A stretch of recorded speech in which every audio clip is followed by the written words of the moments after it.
Hi, and welcome to your 3-Minute Daily. I'm your host, Rob Bob. One of my favorite Ben Franklin quotes is, "Those who sacrifice liberty for security deserve neither. He who would trade liberty for some temporary security deserved neither liberty nor security." Why do I bring this up? Well, today we're going to talk about RFID technology. RFID stands for Radio Frequency Identification. Since swiping a credit card through a terminal is so 90s, the credit card companies devised an easier way for people to augment their debt. When you use a credit card with an RFID chip, instead of swiping your card, you just hold it up to the machine, and after a second it grabs your card number and expiration date through the air and processes the transaction without a signature. Also, in October of 2006, the U.S. government began to require that passports it issues include an RFID chip containing the passport holder's personal information. Take a look here at the symbol for RFID passports.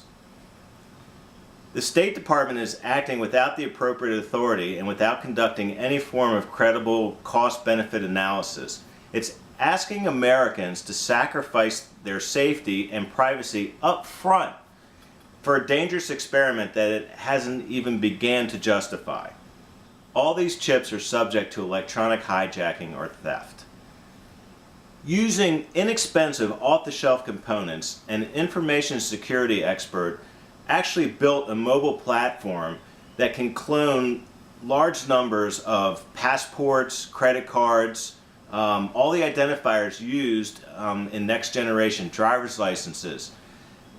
The $250 proof of concept device, which this guy named Chris Paget built in his spare time, operates out of his vehicle and contains everything needed to sniff and then clone RFID information.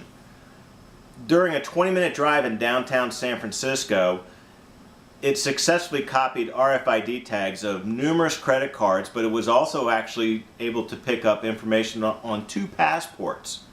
So much for security. So take a look here at the symbol placed on credit cards with RFID chip built in.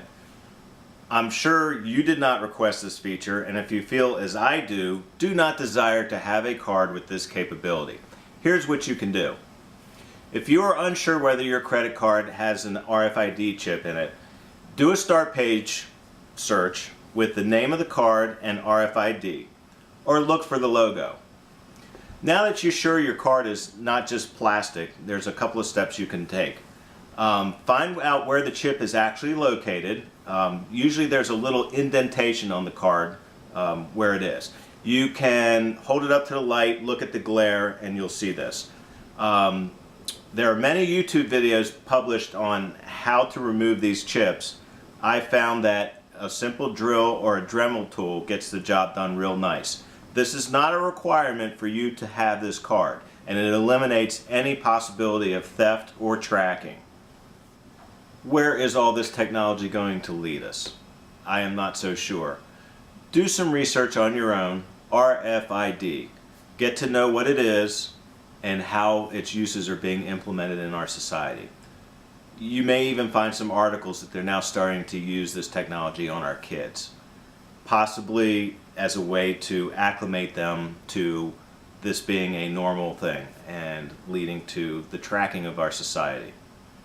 Again, I defer to Ben Franklin's quote at the beginning. We'll talk about this some more in the next segment, but that's your 3-Minute Daily, and I'm your host, Rob Bob. Thanks for watching.